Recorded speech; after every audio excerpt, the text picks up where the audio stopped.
សូមស្វាគមន៍ការមកកាន់ការនិទានរឿងខ្មោចក្នុងថ្ងៃនេះគឺនិយាយអំពី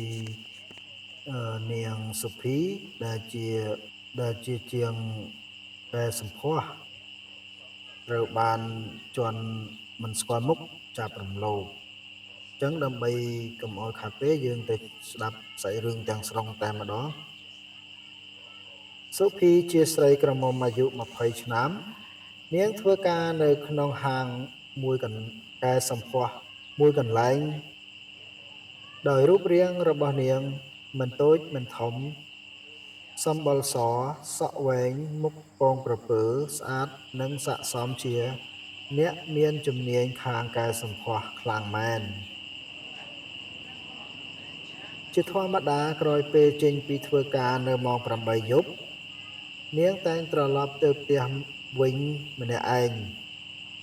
នាងមិនដែលជិះអ្វីទេព្រោះផ្ទះរបស់នាងនៅមិនឆ្ងាយពីកន្លែងធ្វើការប៉ុន្មានឡើយមានយប់មួយនោះនៅពេលដែលសុភីកំពុងត្រឡប់មកផ្ទះវិញដូចសពមួយដងក៏ស្រាប់តែមានបុរសមកចាប់នាងពីក្រោយដៃម្ខាងខ្ទប់មាត់របស់នាងជាប់រួចអូសនាងចូលទៅក្នុងផ្ទះមួយនៅជាប់ផ្លូវសុភីតស៊ូរើបំរាស់អស់ពីសមត្ថភាពនៅតែរើមិនរួចនាងអូនខំដៃរបស់បរោះអាក្រក់យ៉ាងពេញទំហឹងបរោះអាក្រក់ក៏ទះបំភ្លៀងនាងឲ្យដួលបោកខ្លួនទៅនឹងបំរាលឥតតែម្ដងរួចហើយវាក៏ដើរចូលមករកនាងទាំងកំហឹងពេលនោះសុភីក៏ដកកូនកំបិតចេញពីកាបូបមករួចហើយក៏ចង្អុលគំរាមបរោះអាក្រក់ដោយឲ្យបរោះអាក្រក់បើកទ្វារឲ្យនាងចេញទៅវិញដំបូងបរោះនោះផិតភ័យបន្តិចដែរតែក្រោយមកគិតថាបំណងរបស់វាប្រហែលជាមិនបានសម្រេចទេប៉ុន្តែចៃដន្យបរោះអាក្រក់ងាកចុះងាកឡើងក៏ឃើញដំបងមួយធំក្បែរជញ្ជាំងបរោះអាក្រក់ក៏រត់ទៅចាប់ដំបងនោះមកដោយរីករាយបរោះអាក្រក់ចូលទៅរកនាងម្ដងទៀតព្រមទាំងបញ្ជាឲ្យនាងទម្លាក់កាំបិតចោលតែនាងមិនព្រមបរោះអាក្រក់ក៏វាយសំពងទៅលើរូបរាងកាយរបស់នាងយ៉ាងដំណំក្បាលរបស់នាងបែកឈាមហូរស្រោចខ្លួន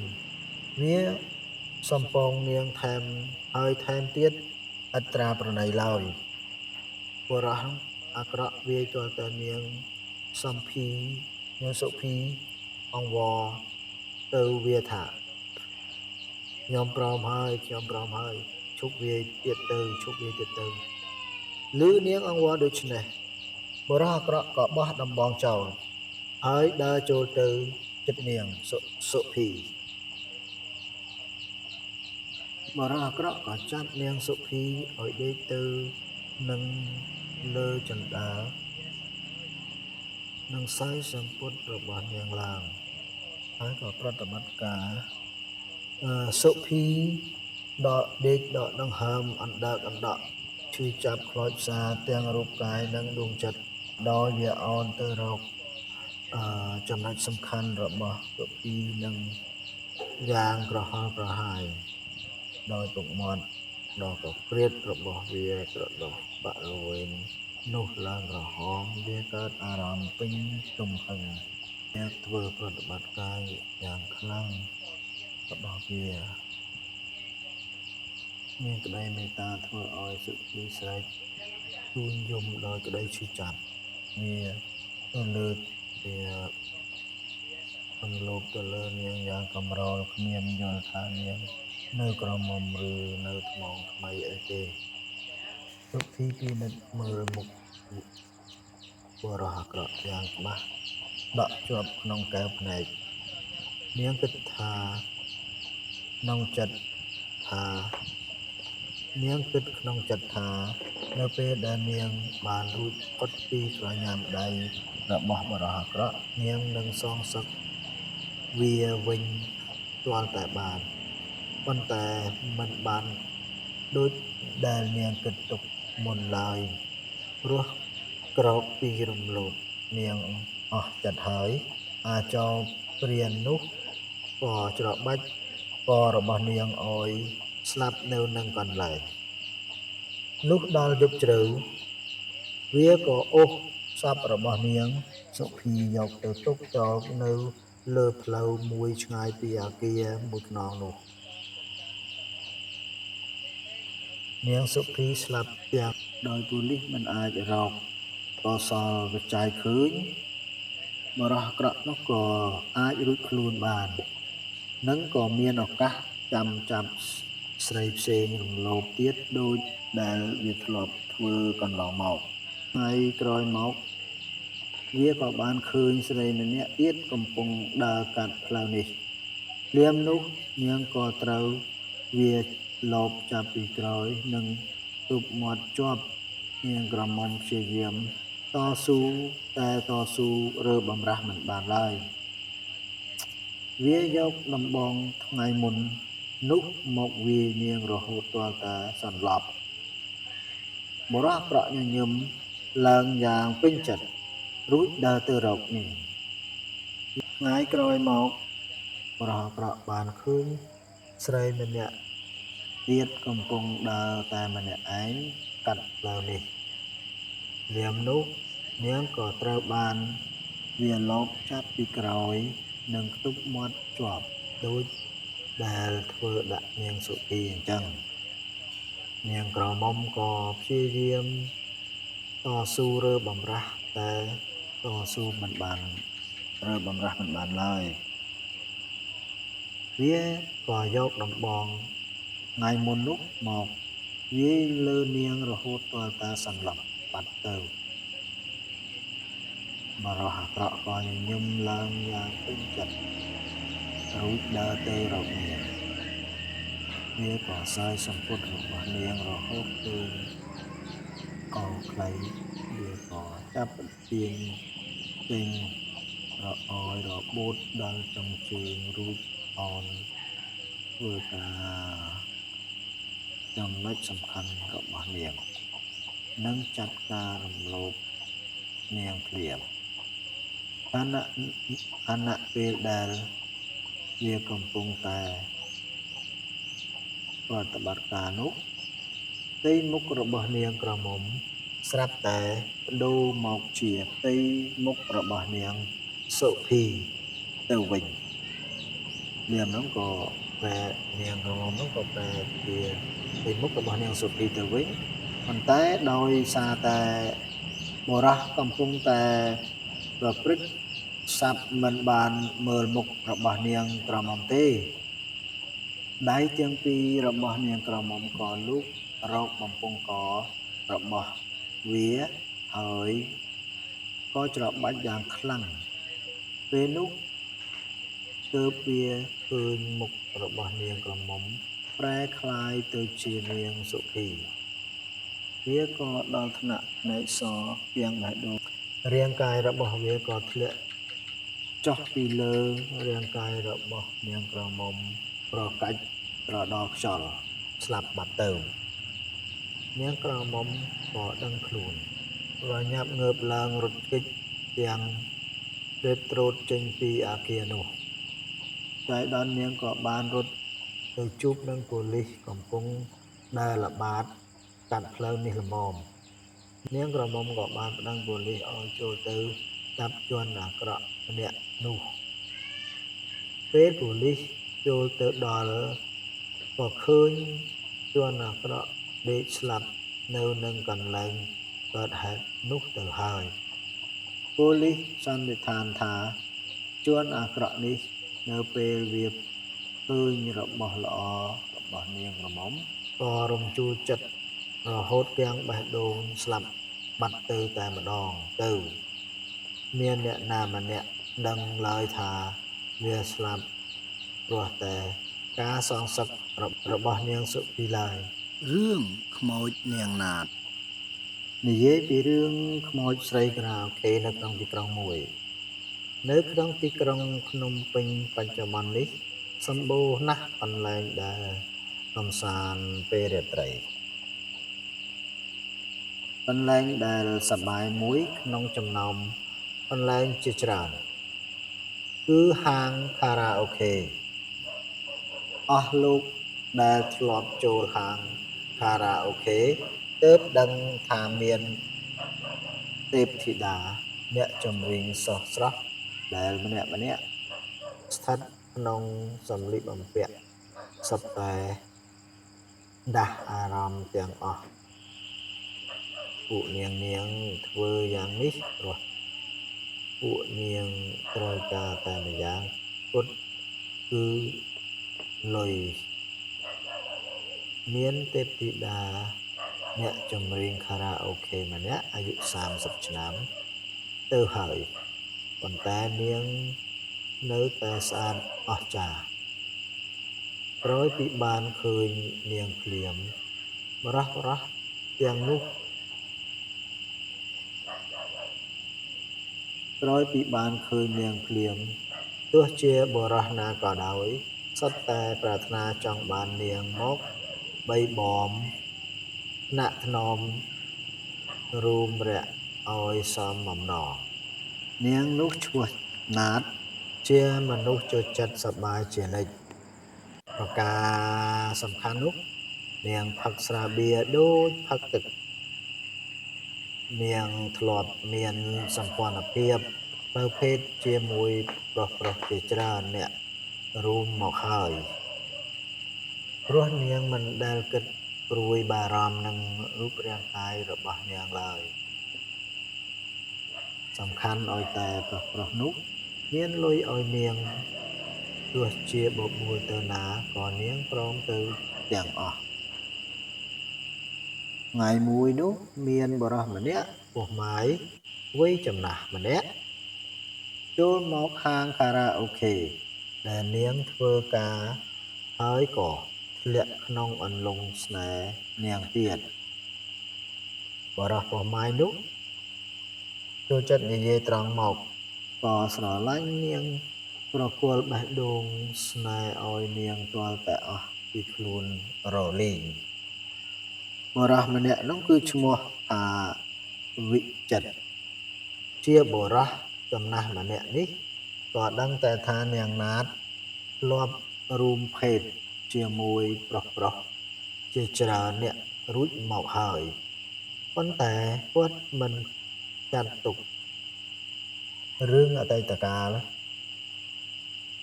ថាសំខាន់ឡើយភាពស្និទ្ធស្នាលគ្នាយូរថ្ងៃទៅធ្វើឲ្យលោកចត្រានិងនាងណាតបានរួមរយៈជាមួយគ្នា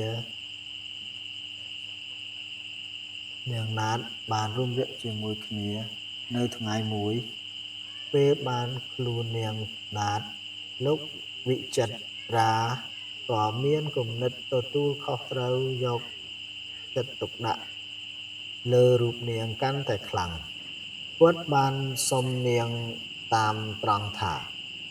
ណាតទៅនៅជាមួយខ្ញុំតែម្ដងទៅខ្ញុំនឹងទទួលនាងធ្វើជាភរិយានិងស្រឡាញ់នាងអស់មួយជីវិតបើនាងនៅចង់ច្រៀងចង់សប្បាយក៏ទៅច្រៀងដូចធម្មតាទៅខ្ញុំមិនថាអ្វីទេនាងណាតក៏ឆ្លើយតបទៅវិចិត្រថានាងខ្ញុំនឹងក្លាយទៅជាប្តីប្រពន្ធ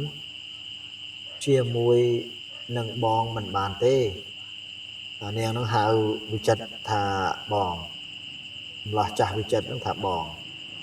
ព្រោះនាងខ្ញុំជាមនុស្សនៅចូលចិត្តការសប្បាយណាស់បើមានបុរសណាម្នាក់នាងខ្ញុំពេញចិត្តនាងខ្ញុំនឹងប្រកាសជាព្រមដេកជាមួយគេទៀតជាមិនខាននេះជាទម្លាប់របស់នាងខ្ញុំម្លោះមេម៉ាយវិចិត្រពូលណែនបំពង់ក នៅពេលបានស្ដាប់ឮជាប្រយោគរបស់នាងនិយាយនឹងស្មានមិនដល់ថានាងមិនស្គាល់ពីគុណតម្លៃនៃសេចក្តីស្នេហាពិតយ៉ាងនេះសោះចាប់តាំងពីថ្ងៃនោះមកសេចក្តីស្នេហារបស់ពួកគេក៏ចែកផ្លូវគ្នាដោយនាងណាតឈប់ទៅដេកជាមួយលោកមេម៉ាយវិចិត្រា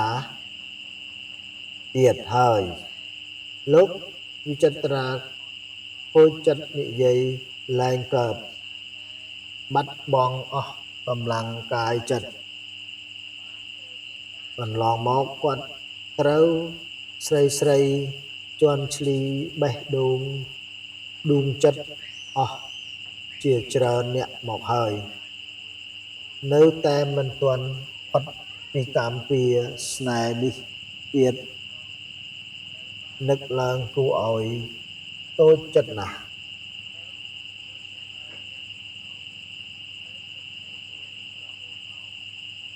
ចាប់តាំងពីថ្ងៃនោះមកលោកវិចិត្រក៏ផ្ដាច់ទំនាក់ទំនងជាមួយនឹងនាងណាតទៅនាងណាតនៅតែរីករាយស្រស់បោះជាមួយបន្ទប់ខារ៉ាអូខេមិនបានគិតអ្វីបន្តិចថានាងកំពុងតែធ្វើបាបមានត្រាប្រណីដល់ដួងចិត្តរបស់បុរសចំណាស់ម្នាក់ឡើយ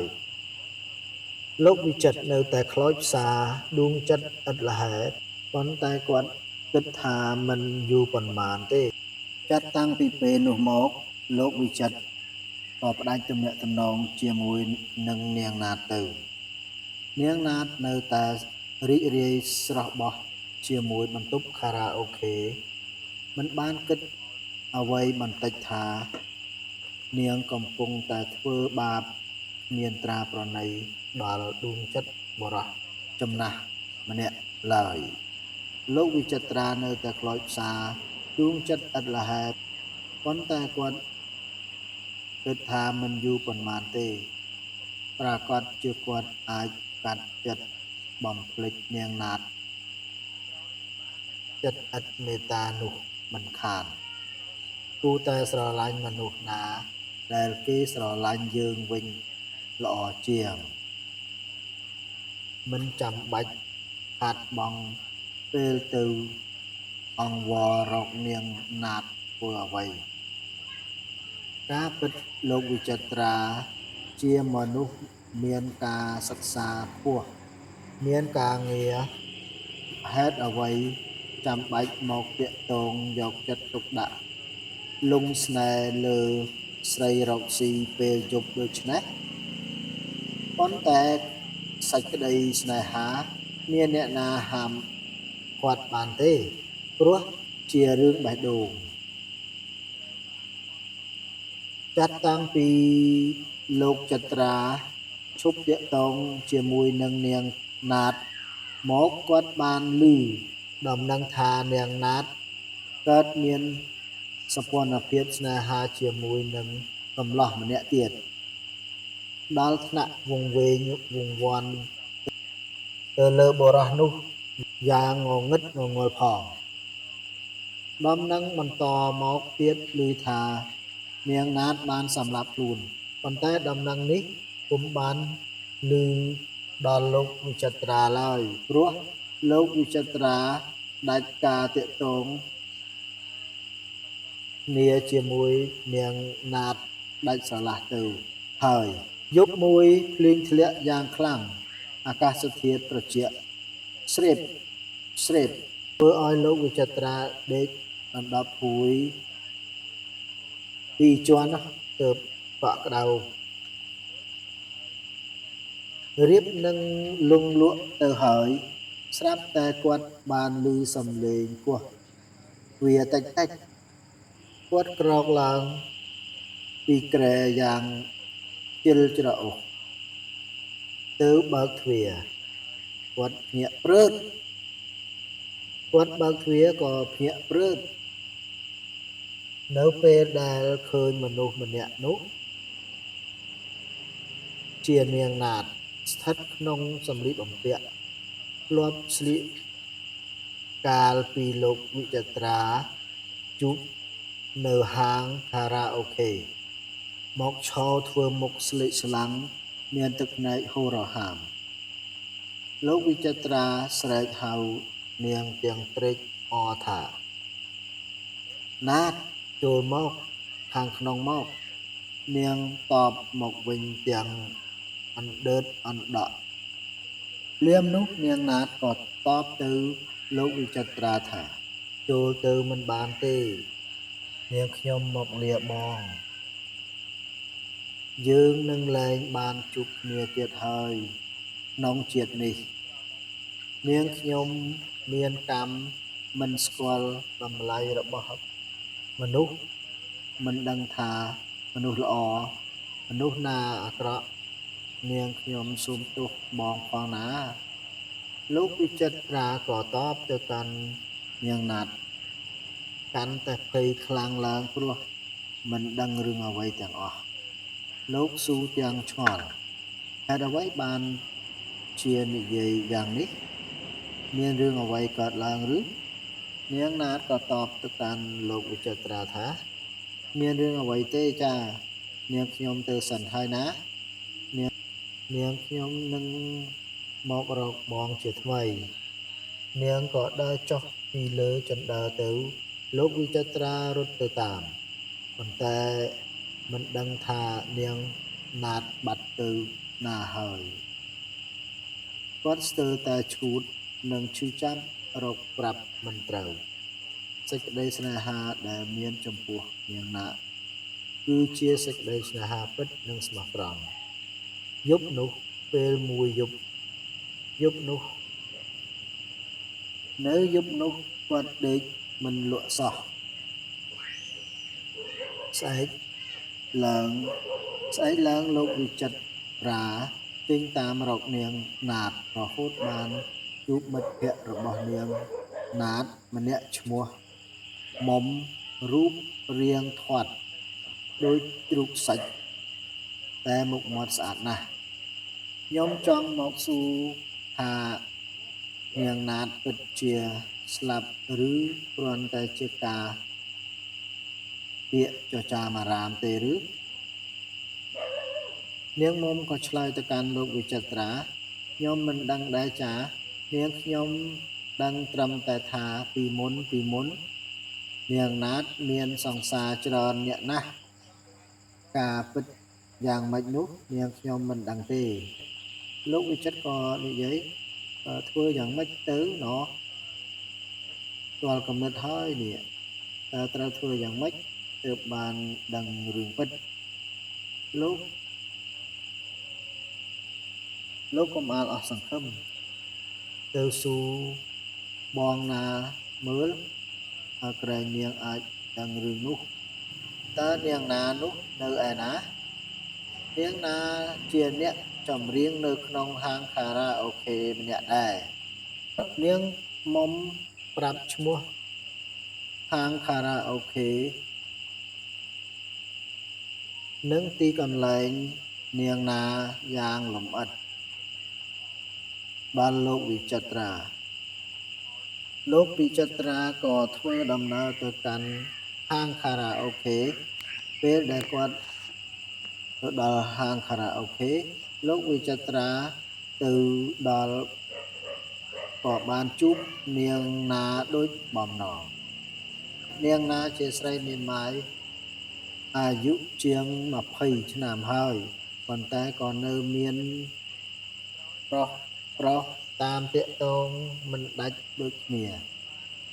ក្រោយពីបានស្ដាប់រឿងរ៉ាវពីលោកវិចិត្រារួចហើយនាងក៏មានការភ្ញាក់ផ្អើលយ៉ាងខ្លាំងដំណឹងនាងណាតស្លាប់នេះនាងខ្ញុំអត់មានបានដឹងអីទេដឹងត្រឹមថាគេទើបនឹងមានសង្សារថ្មីលោកវិចិត្រាស៊ូទៅកាន់នាងណាថានាងណាតមានសង្សារថ្មីហើយឬលោកវិចិត្រាស្រែកពេញមកស្រែក ចេញមកយ៉ាងខូចចិត្តស្រែកចេញមកយ៉ាងខូចចិត្តនិងសោកស្ដាយនាងខ្ញុំយល់ចិត្តលោកណាស់នាងណាក៏លូកទៅកាន់បរោះមេម៉ាយវិចិត្រាថានាងខ្ញុំយល់ចិត្តលោកណាស់លោកប្រកាសជាស្រឡាញ់នាងណាត់គូឲ្យស្ដាយដែរនាងខ្ញុំនាងខ្ញុំមិនអាចជួយលោកបានលោកវិចិត្រាក៏លាអ្នកចម្រៀងណានេះទៅទាំងសោកស្ដាយនិងខកបំណងពេលវេលាបានកន្លងផុតទៅជាច្រើនខែយប់មួយភ្លៀងបានធ្លាក់មកយ៉ាងខ្លាំងអាកាសធាតុត្រជាក់ស្រេបគាត់បានឮសំឡេងគោះទ្វារគាត់ក៏ក្រោកឡើងទៅបើកទ្វារស្រាប់តែឃើញនាងណាតទៀតហើយនាងណាតដើរមករកគាត់ទាំងភ្លីងវិចិត្រាក៏ស៊ូទៅកាន់នាងណាតថានាងពុះពៀមកទាំងភ្លីងមែនទេនាងណាក៏តបថាប៉ុន្តែភ្លីងវាមិនទៅទឹកនាងខ្ញុំទេរាងកាយរបស់ខ្ញុំអត់មានទៅទឹកភ្លៀងឡើយលោកចត្រាមានអារម្មណ៍ចម្លែកគូឲ្យចម្លែកមែនតើនាងដើរមករបៀបណាទើបមិនទៅទឹកត្រូវទឹកភ្លៀងប៉ុន្តែទោះយ៉ាងណាក៏ដោយចុះលោកចត្រាមិនចង់ស៊ូនាងនាំឲ្យរំខានចិត្តទេគាត់ត្រកងនាងទៅអង្គុយលើសូហ្វាលើសាឡុងអោបជញ្ជក់នាងយ៉ាងពេញចិត្ត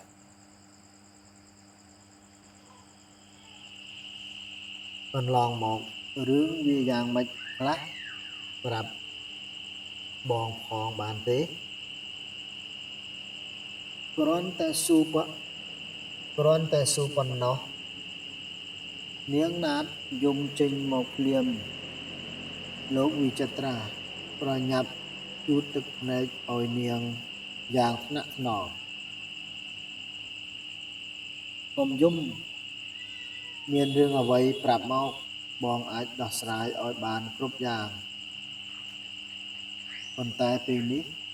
បងមិនអាចដោះស្រាយបានទេនាងមានប្តីថ្មីទៀតឬប្រាប់មកចុះបងមិនខឹងទេគេនោះឈ្មោះអ្វីនាងណាតក៏តបទៅកាន់លោកវិចិត្រាបរោះថ្មីនោះគឺឈ្មោះរ៉ាត់យើងឡើងបានរស់នៅជាមួយគ្នាហើយនាងខ្ញុំខកបំណងក្នុងជីវិតនេះព្រោះនាងមិនបានស្គាល់ពីតម្លៃស្នេហាពិតរបស់នាងក៏សម្លាប់ខ្លួនទៅនាងខ្ញុំមកនេះមកលាបងព្រោះនាងខ្ញុំស្រណោះបងដែលជាមនុស្សម្នាក់